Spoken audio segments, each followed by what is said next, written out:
Assalamualaikum warahmatullahi wabarakatuh. Semoga siapapun yang sedang membaca atau mendengarkan kisah ini selalu diberi kesehatan, pikiran yang tenang, dan hati yang lapang. Terima kasih sudah meluangkan waktu.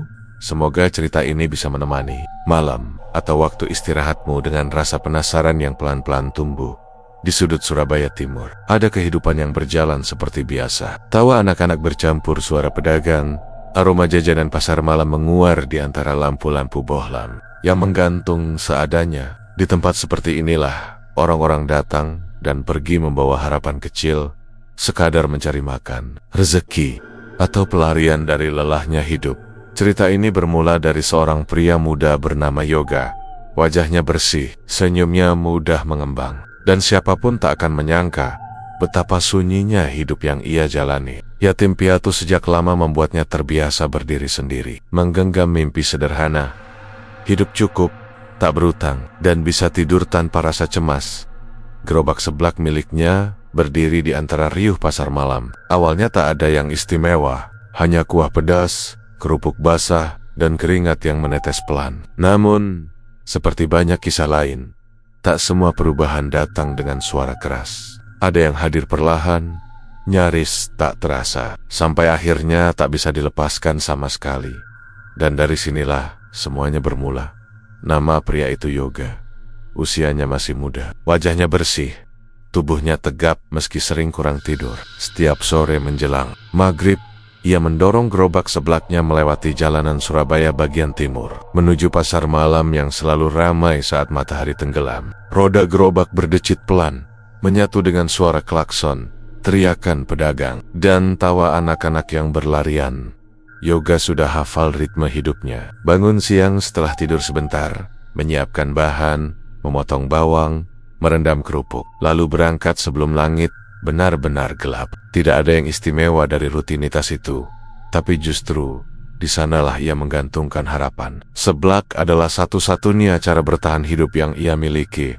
Sejak yatim piatu, Yoga terbiasa mengandalkan diri sendiri. Tak ada orang tua yang menunggu. Di rumah, tak ada tempat pulang untuk mengeluh. Kontrakan sempit yang ia tinggali lebih sering sunyi daripada ramai. Kadang, kesunyian itu terasa lebih melelahkan daripada berdiri berjam-jam melayani pembeli di pasar malam. Yoga selalu memilih tempat di ujung, bukan karena strategis, tapi karena disitulah ia pertama kali membuka lapak. Dan sejak itu enggan pindah. Lampu bohlam kecil menggantung di atas gerobaknya. Cahayanya kuning redup, cukup untuk menerangi panci berisi kuah pedas yang terus mengepul. Tangannya cekatan, mengaduk, menuang, menabur. Wajahnya ramah, meski keringat sering menetes dari pelipis. Pembeli datang silih berganti, anak muda, buruh pulang kerja, kadang keluarga kecil yang sekadar ingin jajan sebelum pulang. Tidak ramai, tapi juga tidak sepi. Cukup untuk bertahan.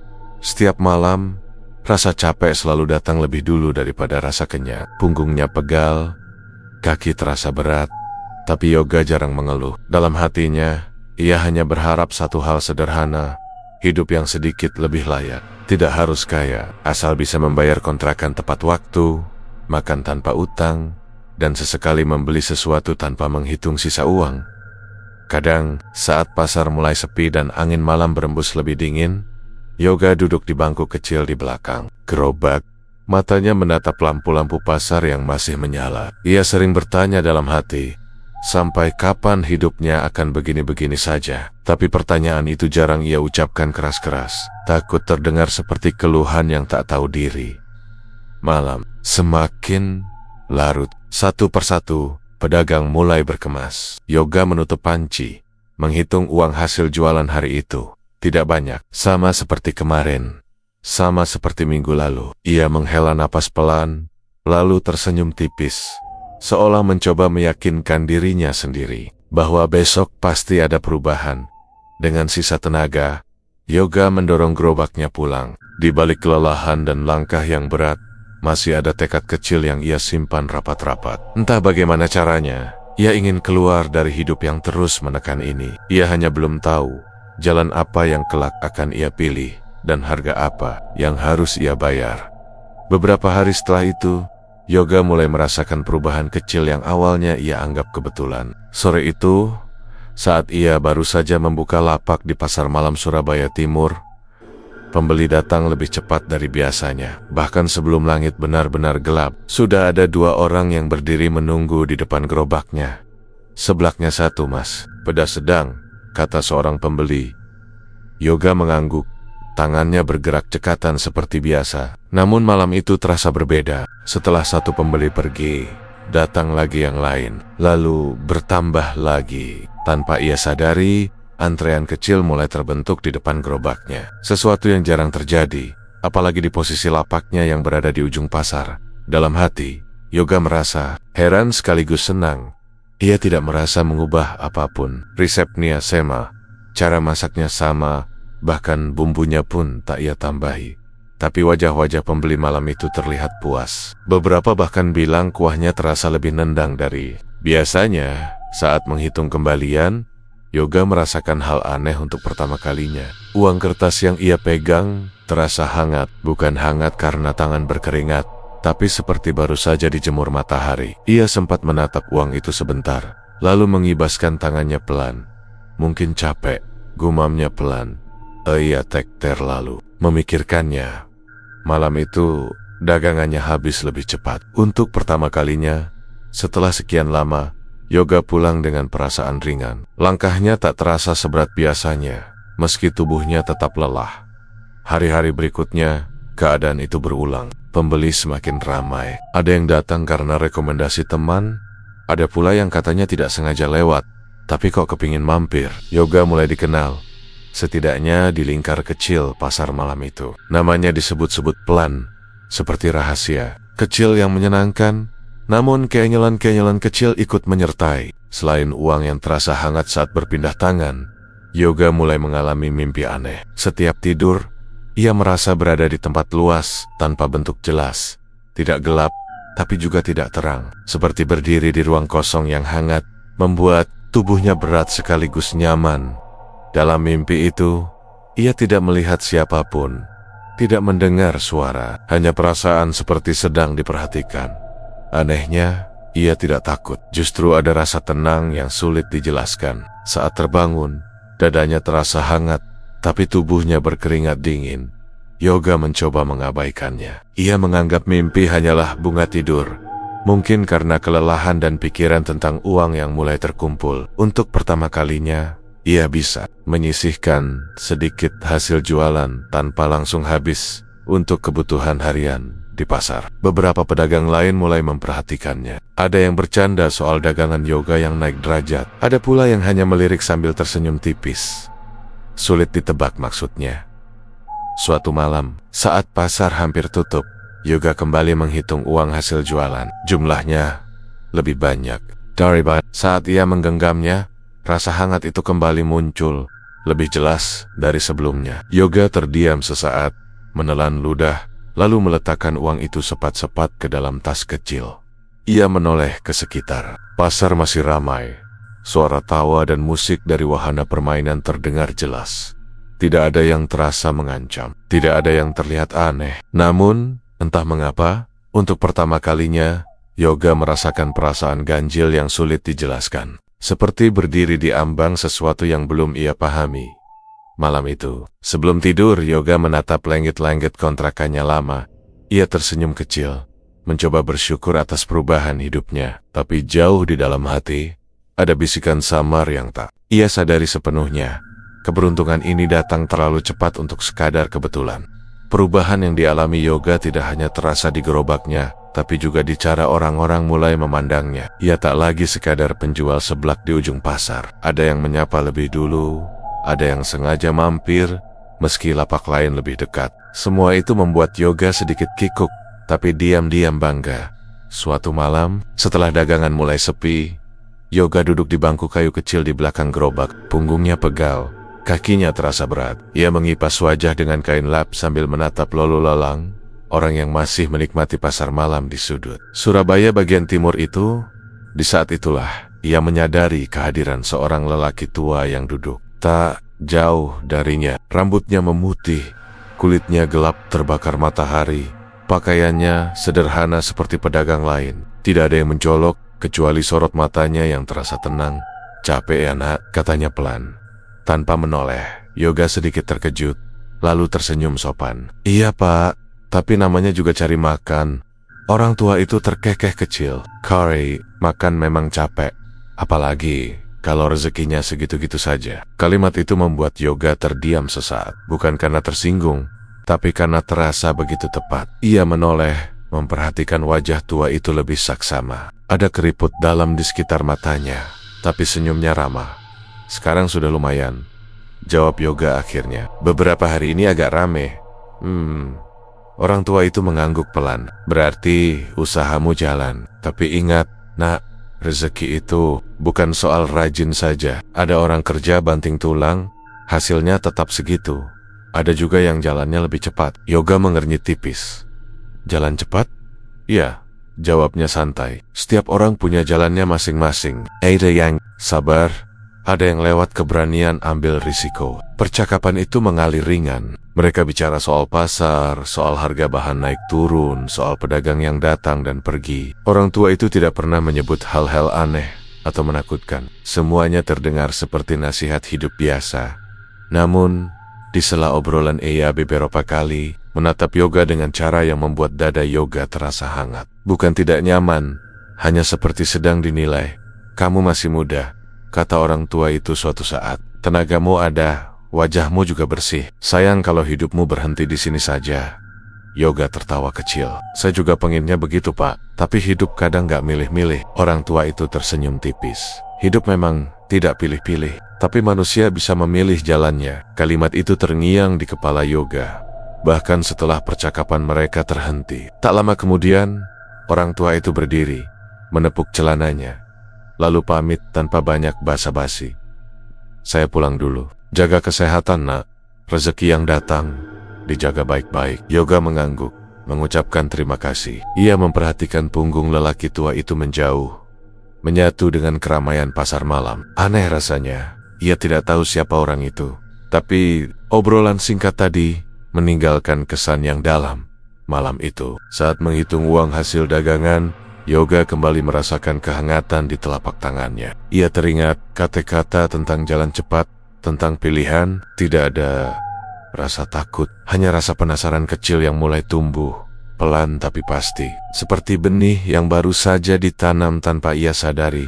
Beberapa hari setelah pertemuan itu, pikiran Yoga tak pernah benar-benar tenang. Kata-kata lelaki tua di pasar malam terus terngiang, mengkiul di sela-sela. Ia mengaduk kuah seblak, atau saat menghitung uang di kontrakan. Bukan karena terasa mengancam, justru karena terdengar masuk akal. Jalan cepat, pilihan, risiko. Yoga bukan orang bodoh. Ia tahu betul cerita-cerita yang beredar di sekitar Surabaya tentang orang yang tiba-tiba kaya, tentang usaha yang mendadak lancar, tentang ikhtiar yang tak semua orang berani menempuhnya. Dulu ia selalu menganggap itu sekadar gosip. Tapi kini, saat perubahan kecil mulai ia rasakan sendiri, batas antara cerita dan kenyataan terasa menipis. Pada suatu sore yang mendung, lelaki tua itu kembali muncul. Tidak di depan gerobak, melainkan saat Yoga sedang menutup lapak lebih awal. Tanpa banyak basa-basi, mereka berjalan bersama menyusuri jalan sempit di belakang pasar. Tidak ada kesan rahasia atau menegangkan. Langkah mereka pelan, obrolan ringan. Kalau kamu memang ingin, kata lelaki itu akhirnya, ada cara yang tidak ribut, tidak ramai, tidak perlu orang lain tahu. Yoga diam cukup lama sebelum menjawab. Saya nggak mau yang aneh-aneh pak. Orang tua itu tersenyum tipis. Yang aneh itu tergantung niat orangnya. Ritual itu dilakukan malam hari, jauh dari keramaian. Bukan di tempat angker seperti yang sering diceritakan orang, melainkan di sebuah rumah tua yang sepi. Lampunya redup dan pintunya jarang dibuka. Tidak ada teriakan, tidak ada simbol berlebihan. Hanya Yoga lelaki tua itu dan suasana sunyi yang terasa tebal. Yoga diminta duduk bersila. Ia menuruti dengan perasaan campur aduk, gugup, ragu, tapi juga berharap. Doa dibacakan lirih, seperti bisikan, tidak terasa menakutkan, malah terdengar seperti nasihat panjang yang dibungkus kata-kata lama. Yoga hanya diminta fokus dan jujur pada niatnya. Satu hal yang harus kamu pegang, kata lelaki tua itu sebelum ritual ditutup. Suaranya kini terdengar lebih berat. Kalau kamu melangkah, Ada pantangan yang tidak boleh dilanggar. Yoga mengangguk pelan. Kamu tidak boleh menikah dengan manusia. Selama ikatan ini ada, hidupmu bukan sepenuhnya milikmu sendiri. Kalimat itu membuat Yoga menelan ludah. Ia bukan tipe pria yang sering memikirkan pernikahan. Hidupnya selama ini terlalu sibuk untuk sekadar jatuh cinta. Pantangan itu terdengar berat, tapi terasa jauh, seperti larangan yang belum tentu akan ia hadapi. Saya mengerti, jawabnya akhirnya. Setelah semuanya selesai, tidak ada apa-apa yang langsung berubah. Tidak ada kilatan cahaya. Tidak ada angin kencang. Yoga hanya merasa sedikit lelah, seperti habis berjalan jauh. Saat melangkah keluar dari rumah itu, malam terasa biasa saja. Jalanan sepi, suara motor sesekali melintas. Dalam perjalanan pulang, Yoga sempat bertanya dalam hati, apakah semua itu sungguh berarti? Tapi ia memilih menganggapnya sebagai usaha terakhir. Sebuah ikhtiar yang, jika gagal, setidaknya sudah ia coba. Malam itu, ia tidur lebih cepat dari biasanya. Mimpinya kembali datang. Ruang tanpa bentuk, hangat, sunyi. Namun kali ini ada perasaan berbeda, seperti janji yang baru saja disepakati. Meski ia tak benar-benar tahu dengan siapa. Saat terbangun menjelang subuh, Yoga menarik napas panjang. Hidupnya terlihat sama seperti kemarin, tapi jauh di dalam dirinya, sesuatu telah bergeser, pelan dan hampir tak terasa. Perubahan itu datang tanpa suara, tapi dampaknya terasa nyata. Dalam hitungan minggu setelah malam sunyi itu, gerobak seblak Yoga tak pernah lagi sepi. Bahkan sebelum ia menyalakan kompor, beberapa orang sudah berdiri menunggu. Ada yang datang dengan pakaian rapi, ada pula yang turun dari mobil bagus, dan berjalan santai seolah tak peduli pada tatapan orang sekitar. Pasar malam di Surabaya Timur terasa berbeda bagi Yoga. Jika dulu ia hanya penjual di ujung, kini orang-orang justru mencarinya. Seblaknya Mas Yoga yang itu, loh, begitu kata mereka. Namanya mulai dikenal, disebut dengan nada yakin, seolah sudah lama ada di sana. Suatu malam, seorang pria berperut sedikit buncit datang bersama dua orang lain. Pakaiannya rapi, jam di tangannya berkilau. Ia memesan dengan suara tenang, lalu duduk di kursi plastik kecil tanpa mengeluh. Pedagang lain memperhatikan dari jauh, saling melirik tanpa berani bertanya. Itu orang kelurahan, bisik seorang pedagang kepada temannya.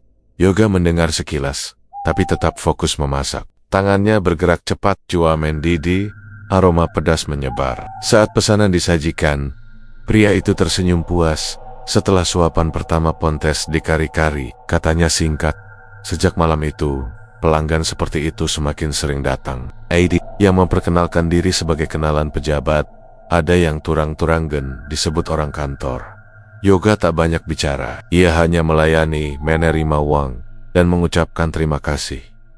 Uang yang ia kumpulkan kini tak lagi sekadar cukup. Ia bisa memperbaiki kontrakan, membeli kasur baru, bahkan mengganti ponsel lamanya. Untuk pertama kalinya, Yoga merasakan hidup yang agak longgar. Tidak harus menghitung receh setiap akhir hari. Tidak lagi cemas saat tanggal tua naman dibolik. Kenyamanan itu, tubuhnya mulai memberi tanda-tanda yang sulit dijelaskan. Rasa lelah datang tiba-tiba, bahkan di hari ketika ia tak banyak bergerak. Bahunya sering terasa berat, napasnya pendek. Kadang, saat duduk diam, jantungnya berdebar pelan, tanpa sebab. Mas capek? Tanya seorang pelanggan langganan suatu malam. Yoga tersenyum tipis, sedikit. Padahal ia sendiri tak yakin. Lelah itu berbeda, bukan seperti habis kerja keras, melainkan seperti energi yang perlahan terkuras. Anehnya, rasa lelah itu sering muncul setelah pasar mulai sepi. Saat malam hampir berakhir, beberapa kali ia pulang lebih awal, berharap tubuhnya membaik. Tapi bahkan saat tidur lebih lama, tubuhnya tetap terasa berat saat bangun. Mimpi-mimpi hangat itu masih datang, sesekali lebih lama, membuatnya terbangun dengan dada berdebar dan tubuh berkeringat. Yoga mencoba tidak mengaitkan semuanya. Ia menyalahkan jam kerja, stres, atau mungkin usianya yang mulai masuk kepala dua. Ia tak ingin mencurigai keberhasilan yang selama ini ia dambakan. Suatu malam, saat menghitung uang hasil jualan, ia menyadari jumlahnya jauh melebihi target bulanannya dulu. Tangannya gemetar tipis, bukan karena takut, tapi karena campuran senang dan tak percaya. Uang itu kembali terasa hangat saat ia genggam, seperti pernah terjadi sebelumnya. Yoga menutup mata sejenak. Dalam hatinya, ia mengucap syukur. Hidupnya membaik. Ia tak lagi sendirian melawan kemiskinan. Namun jauh di balik rasa syukur itu, tubuhnya kembali terasa berat, seolah mengingatkan bahwa setiap kenyamanan memiliki sisi lain yang belum ia pahami sepenuhnya. Di tengah riuh pasar malam Surabaya, Yoga berdiri di depan gerobaknya dengan senyum yang semakin sering terlihat. Tapi di balik senyum itu, ada kelelahan yang mulai menetap, diam, sabar, dan menunggu waktunya untuk benar-benar terasa. Awalnya Yoga mengira rasa tidak nyaman itu hanya kelelahan biasa, pegal yang datang lalu pergi, seperti tubuh orang yang terlalu lama berdiri. Namun suatu malam, setelah pasar benar-benar sepi, dan ia membereskan gerobaknya, rasa itu muncul lebih tajam, menusuk dan membuatnya terdiam di tempat. Bukan di kepala, bukan di punggung, melainkan di bagian tubuh paling pribadi, yang membuat wajahnya memanas hanya dengan memikirkannya. Yoga menahan napas, menggenggam pinggir gerobak. Rasa sakit itu datang tiba-tiba, lalu mereda pelan, menyisakan perih yang sulit dijelaskan. Ia menengok ke sekeliling. Pasar malam di Surabaya masih menyisakan suara tawa dan musik dari kejauhan. Tak ada yang memperhatikan. Di kontrakan, Yoga mencoba tidur, tapi setiap kali memejamkan mata, rasa itu kembali muncul. Tidak selalu kuat, tapi cukup untuk mengusik. Ia mengganti posisi tidur, duduk, berdiri, bahkan berjalan mondar-mandir. Tak ada yang benar-benar membantu. Malam itu berlalu dengan gelisah. Hari-hari berikutnya, rasa sakit itu datang berkala. Anehnya, selalu di waktu yang hampir sama setiap bulannya. Tidak setiap hari, tidak juga sepanjang waktu. Datang, bertahan, beberapa shot, lalu pergi seperti tak pernah ada. Yoga mencoba mengabaikannya, meyakinkan diri bahwa itu hanya masalah fisik yang akan sembuh sendiri.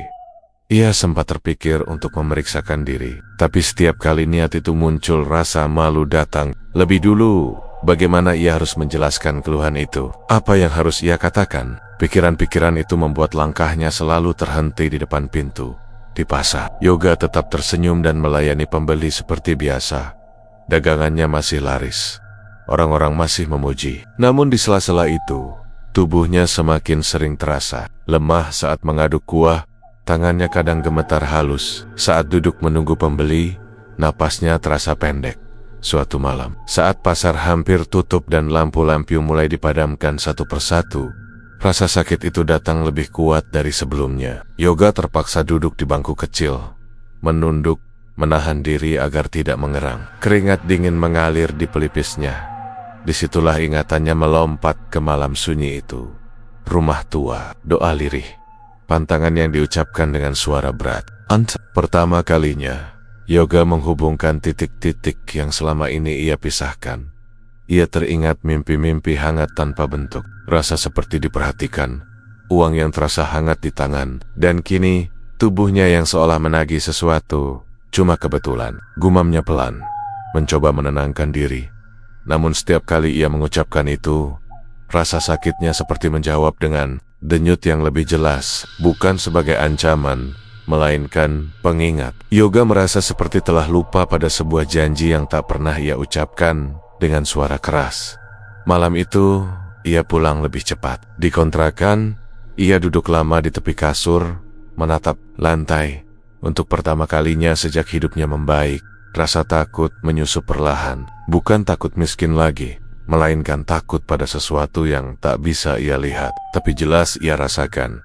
Yoga menarik napas panjang. Ia tahu, cepat atau lambat, ia harus menghadapi kenyataan bahwa keberuntungan yang ia nikmati mungkin memiliki syarat yang belum sepenuhnya ia pahami, dan tubuhnya, tanpa kata-kata, sedang berusaha memberitahu. Malam itu pasar terasa lebih ramai dari biasanya. Musik dari wahana permainan beradu dengan teriakan penjual mainan. Lampu-lampu bohlam bergoyang tertiup angin, dan aroma makanan bercampur jadi satu. Yoga berdiri di balik gerobaknya, melayani pembeli dengan gerakan yang sudah ia hafal di luar kepala. Meski tubuhnya masih sering terasa lelah, ia memaksa diri tetap fokus. Tak ada firasat buruk, tidak ada tanda-tanda aneh. Hingga tiba-tiba, semua lampu padam. Pasar malam di Surabaya itu langsung berubah. Musik terhenti, wahana berhenti berputar. Orang-orang bersuara serentak, sebagian tertawa, sebagian mengeluh. Hanya cahaya dari ponsel dan lampu motor yang tersisa menciptakan beanggan-beanggan panjang yang bergerak tak beraturan. Listriknya mati, teriak seseorang. Yoga berdiri diam, tangannya masih memegang sendok kayu, tapi kuah di panci sudah tak terlihat jelas. Awalnya, ia hanya merasa canggung, menunggu listrik kembali menyala. Namun beberapa detik kemudian, sesuatu yang lain datang. Lebih pelan, lebih halus. Udara di sekelilingnya terasa berubah. Hangat, seperti yang sering ia rasakan dalam mimpi, tapi kali ini jauh lebih nyata. Napas Yoga tertahan tanpa sadar. Jantungnya berdegup lebih cepat, lalu rasa sakit itu datang. Bukan tiba-tiba menusuk, melainkan muncul perlahan dari dalam tubuhnya sendiri. Yoga memejamkan mata, menggertakkan gigi. Ia mencoba berdiri tegak, tapi lututnya melemas. Di tengah keramaian orang yang kebingungan, ia justru merasa sendirian. Di balik kelopak matanya, bayangan gelap bergerak. Tidak berbentuk wajah, tidak menyerupai apapun yang ia kenal. Tapi perasaan itu jelas. Ada sesuatu yang sangat dekat, terlalu dekat. Bukan suara yang ia dengar, melainkan dorongan di dalam dada. Seperti bisikan tanpa kata, seperti tuntutan yang tak perlu diucapkan. Yoga menelan ludah, tangannya gemetar. Sendok kayu terjatuh ke tanah tanpa suara berarti. Keringat dingin mengalir di punggungnya. Ia merasa seperti sedang ditatap dari arah yang tak bisa ia lihat. "Mas, nggak apa-apa?" Suara seorang pembeli terdengar samar. Yoga ingin menjawab, tapi tenggorokannya kering. Rasa sakit di tubuhnya semakin jelas, seolah ada yang mengingatkan. Dengan cara paling pribadi, ingatanku padamu. Ingat janjimu. Ia teringat pantangan itu. Kata-kata lelaki tua, ikatan yang tidak ribut, tidak ramai, malam tanpa saksi. Lampu-lampu menyala kembali secara tiba-tiba. Pasar kembali hidup. Musik menyala. Orang-orang bersorak kecil, menganggap pemadaman tadi hanya gangguan biasa. Bagi Yoga, semuanya sudah berbeda. Ia terduduk di bangku kecil, napasnya tersengal. Beberapa orang menatapnya heran, tapi tak ada yang bertanya lebih jauh. Di mata mereka, Yoga hanya tampak kelelahan. Malam itu ia menutup lapak lebih awal. Saat mendorong gerobak pulang, rasa hangat di udara masih menempel di kulitnya. Bukan lagi seperti mimpi, bukan lagi dugaan. Di kontrakan, Yoga duduk di lantai, memeluk lutut. Untuk pertama kalinya, ia mengakui sesuatu yang selama ini ia hindari. Ada hak yang ditagih, ada kehadiran yang selama ini bersabar, dan malam itu, dalam sunyi yang terasa terlalu penuh, Yoga tahu teror itu bukan untuk menakutinya pergi, melainkan untuk mengingatkan bahwa ia sudah terlalu lama diam. Sejak malam listrik padam itu, Yoga mencoba hidup lebih hati-hati. Ia mengurangi jam berdagang, pulang lebih awal, dan berusaha mengabaikan rasa sakit yang datang dan pergi. Ia lagi menyangkal keberadaan sesuatu yang tak bisa ia jelaskan, tapi juga belum berani menyebutnya dengan nama apapun. Selama ia berharap semuanya ikut diam. Namun hidup tidak pernah benar-benar berhenti bergerak. Di suatu sore yang biasa, saat Yoga sedang membeli bahan di dekat pasar, ia bertemu seorang perempuan bernama Rini. Wajahnya sederhana, caranya baik cara lembut, dan senyumnya tidak dibuat. Rini sering lewat karena bekerja di kios kecil tak jauh dari lapak Yoga. Awalnya hanya saling sapa, lalu bertukar cerita ringan, lalu tertawa kecil tanpa rencana.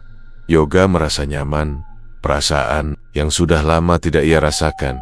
Rini mulai sering mampir ke gerobaknya saat malam. Kadang hanya duduk, kadang membantu mengelap meja. Tidak ada janji, tidak ada pernyataan, hanya kehadiran yang terasa hangat dan manusiawi. Di tengah riuh pasar malam Surabaya, Yoga merasa seperti menemukan jeda kecil dari hidup yang terus menekan. Namun, bersamaan dengan itu, rasa sakitnya berubah. Jika sebelumnya datang berkala, kini rasa itu muncul lebih sering, lebih lama, Setiap kali Yoga pulang setelah mengantar Rini sebentar, atau saat ia tertawa terlalu lepas, tubuhnya seperti memberi peringatan, bukan langsung tapi perlahan, seperti tangan yang mencengkeram dari dalam. Malam pertama Yoga benar-benar merenjis. Kesakitan terjadi setelah Rini menggenggam lengannya sambil bercanda. Tidak ada yang berlebihan, tidak ada yang melampaui batas. Tapi begitu Yoga sendirian, rasa itu datang tanpa ampun. Ia terduduk di lantai kontrakan, napasnya putus-putus. Keringat membasahi punggung. Di sela rasa sakit itu, mimpi-mimpi kembali datang. Kali ini lebih jelas perasaannya. Bukan ruang kosong lagi, melainkan kedekatan yang menyesakkan, hangat, menuntut, dan cemburu. Yoga terbangun dengan dada berdebar, seolah baru saja ditegur tanpa suara. Perlahan, pemahaman itu terbentuk. Pantangan yang dulu terasa jauh kini berdiri tepat di depannya. Tidak boleh menikah dengan manusia. Kalimat itu bukan sekadar larangan administratif, bukan soal cincin atau akad. Ini tentang kepemilikan, tentang kesetiaan yang tidak diucapkan, tapi diwajibkan. Yoga mulai menjaga jarak dari Rini. Jawabannya jadi singkat, senyumnya tertahan. Rini menyadari perubahan itu, tapi memilih tidak bertanya. Sikap diam Yoga justru membuatnya semakin sering datang, mencoba mengembalikan keakraban yang hilang. Setiap kali itu terjadi, rasa sakit Yoga seperti menjawab lebih cepat. Suatu malam, saat Rini pamit pulang lebih dulu, Yoga merasakan hawa hangat yang familiar menyelimuti tubuhnya. Bukan angin, bukan demam, tapi kehadiran yang membuat bulu kuduknya berdiri. Ia duduk terpaku di bangku kecil, menunduk, seolah sedang dimarahi tanpa kata. Untuk pertama kalinya, Yoga berbisik lirih, hampir tak terdengar. Aku ngerti. Sejak saat itu, ia tahu apa yang ia sebut keberuntungan bukan sekadar diberi, tapi dijaga dengan cara yang tidak manusiawi. Dan rasa sakit itu bukan hukuman, melainkan tanda cemburu, tuntutan kesetiaan dari sesuatu yang merasa berhak atas dirinya sepenuhnya. Di antara kehangatan manusia dan ikatan yang tak terlihat, Yoga berdiri di persimpangan yang makin sempit. Dan ia sadar, semakin ia mencoba hidup normal, semakin keras peringatan itu akan datang. Rasa sakit itu kini tak lagi datang diam-diam. Ia muncul seperti tamu yang tak mau menunggu diundang. Kadang saat Yoga sedang melayani pembeli, kadang saat ia baru memejamkan mata. Tubuhnya semakin sering melemah, dan pikirannya dipenuhi satu pertanyaan yang sama. Sampai kapan ia sanggup bertahan? Yoga tahu, ia tidak bisa terus diam. Dengan sisa keberanian yang ia kumpulkan, Yoga mulai bertanya pelan-pelan.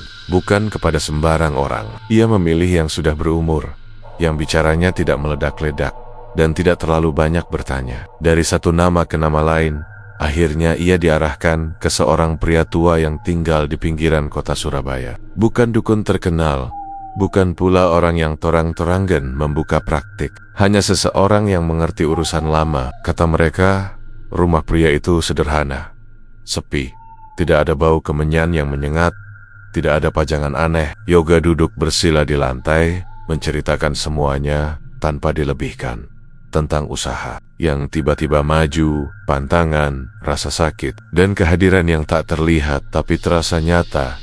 Orang tua itu mendengarkan tanpa menyela. Matanya terpejam, kepalanya mengangguk pelan, seolah mencocokkan cerita Yoga dengan sesuatu di pikirannya. Kamu datang bukan buat minta tambah, katanya akhirnya. Kamu datang karena sudah tidak kuat. Yoga mengangguk, tenggorokannya terasa kering. Bisa dilepas, lanjut orang tua itu pelan. Tapi tidak gratis, tidak ringan. Yoga, saya siap pak. Orang tua itu membuka mata, tatapannya tajam, tidak menakutkan, tapi jujur. Kalau ikatan diputus, biasanya ada 3 harga. Pertama, rezeki berhenti. Uang yang kamu punya bisa habis pelen-pelen atau cepat. Usahamu mungkin tidak akan bertahan. Yoga menelan ludah. Kedua, lanjutnya, kalau tidak siap mental, hidupmu bisa berantakan. Sakitnya bisa pindah kemana-mana. Tidak langsung mati, tapi sengsara. Yoga meremas tangannya sendiri. Dan yang terakhir, suara itu sedikit lebih rendah. Kalau yang terikat tidak mau melepas, nyawa bisa jadi gantinya. Ruangan terasa lebih sempit. Yoga menarik napas dalam-dalam. Tidak ada ancaman dalam nada itu, hanya kenyataan. Saya masih mau hidup normal, kata Yoga lirih, walau miskin lagi. Orang tua itu terdiam cukup lama, lalu mengangguk pelan. Berarti kamu harus siap kehilangan segalanya yang datang dari ikatan itu. Ia menjelaskan ritual pelepasan secara singkat, tidak rumit, tapi penuh syarat. Yoga harus menutup usahanya selama beberapa hari. Tidak boleh menerima uang siapapun. Tidak boleh bertemu perempuan yang dekat dengannya. Dan yang paling berat, ia harus siap jika tubuhnya menolak dengan cara yang lebih menyakitkan dari sebelumnya. Dalam perjalanan pulang, Yoga merasa langkahnya lebih berat dari biasanya. Malam masih ramai. Gerobaknya masih berdiri. Uang masih mengalir. Tapi kini semua itu terasa rapuh, seperti berdiri di atas tanah yang bisa runtuh kapan saja. Malam itu, rasa sakit datang lebih cepat, lebih keras. Seolah kehadiran itu tahu apa yang sedang ia rencanakan. Yoga terbaring di lantai kontrakan, menahan napas. Keringat dingin mengalir tanpa henti. Di sela rasa nyeri itu, satu hal menjadi jelas. Keputusan ini tidak akan dibiarkan berjalan mudah. Apapun yang selama ini memberinya kenyamanan tidak akan dilepas tanpa perlawanan. Dan untuk pertama kalinya, Yoga benar-benar menyadari taruhannya. Bukan sekadar uang, bukan sekadar usaha, tapi hidupnya sendiri. Malam itu datang tanpa tanda apapun. Pasar malam tetap ramai, lampu-lampu tetap menyala, dan orang-orang tetap tertawa seperti biasa. Hanya Yoga yang merasakan waktu berjalan lebih lambat. Setiap langkahnya terasa berat, seolah tubuhnya tahu bahwa malam ini bukan malam biasa. Ia menutup lapak lebih awal. Untuk pertama kalinya setelah sekian lama, gerobak sebelaknya dibiarkan dingin, tanpa kuah mendidih. Di sudut Surabaya, suara pasar perlahan menjauh, saat Yoga berjalan pulang dengan kepala tertunduk.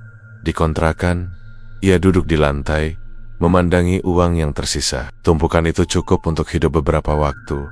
Jika ia memilih bertahan, kekeh untuk tetap kaya, tetap dihormati, tetap dijaga. Namun tubuhnya bergetar hanya dengan memikirkannya. Rasa sakit itu datang seperti gelombang, naik turun, menunggu keputusan.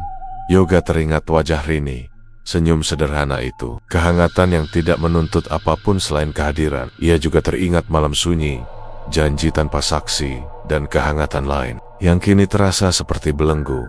Pilihan itu berdiri telanjang di depannya.